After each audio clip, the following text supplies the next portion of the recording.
Hello,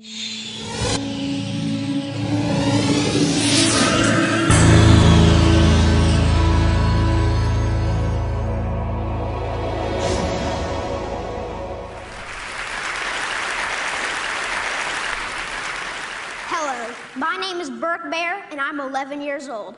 I came here today to talk about what's wrong with our food system. First of all, I would like to say that I'm really amazed at how easily kids are led to believe all the marketing and advertising on TV, at public schools, and pretty much everywhere else you look. It seems to me like corporations are always trying to get kids, like me, to get their parents to buy stuff that really isn't good for us or the planet. Little kids especially are attracted by colorful packaging and plastic toys. I must admit, I used to be one of them. I also used to think that all of our food came from these happy little farms where pigs rolled in mud and cows grazed on grass all day. What I discovered was this is not true. I began to look into this stuff on the internet, in books, and in documentary films, in my travels with my family. I discovered the dark side of the industrialized food system. First, there's genetically engineered seeds and organisms. That is when a seed is manipulated in a laboratory to do something not intended by nature, like taking the DNA of a fish and putting it into the DNA of a tomato. Yuck. Don't get me wrong. I like fish and tomatoes, but this is just creepy. The seeds are then planted, then grown. The food they produce have been proven to cause cancer and other problems in lab animals. And people have been eating food produced this way since the 1990s, and most folks don't even know they exist. Did you know rats that genetically engineered corn had developed signs of liver and kidney toxicity? These include kidney inflammation and lesions and decreased kidney weight. Yet almost all the corn we eat has been altered genetically in some way. And let me tell you, corn isn't everything. And don't even get me started on the confined animal feeding operations called CAFOs. Conventional farmers use chemical fertilizers made from fossil fuels that they mix with the dirt to make plants grow. They do this because they've stripped the soil from all nutrients from growing the same crop over and over again.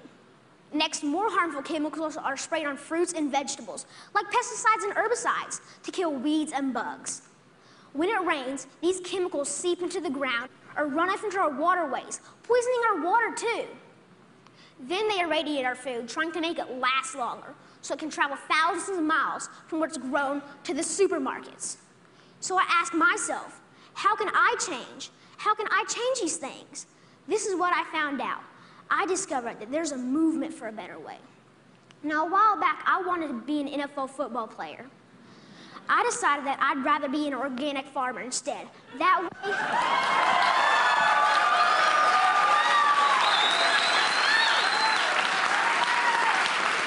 Thank you. And that way, I can have a greater impact on the world.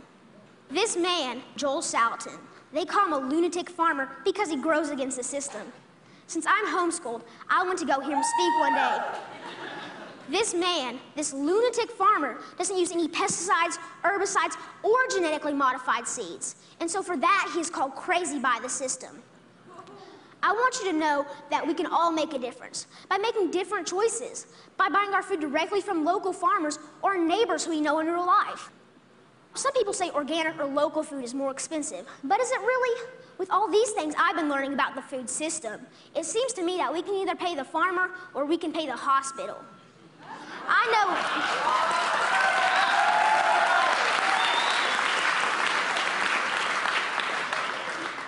know definitely which one I would choose. I want you to know that there are farmers out there, like Bill Keener and Sequatchie Coast Farms in Tennessee, whose cows do eat grass and whose pigs do roll in the mud just like I thought.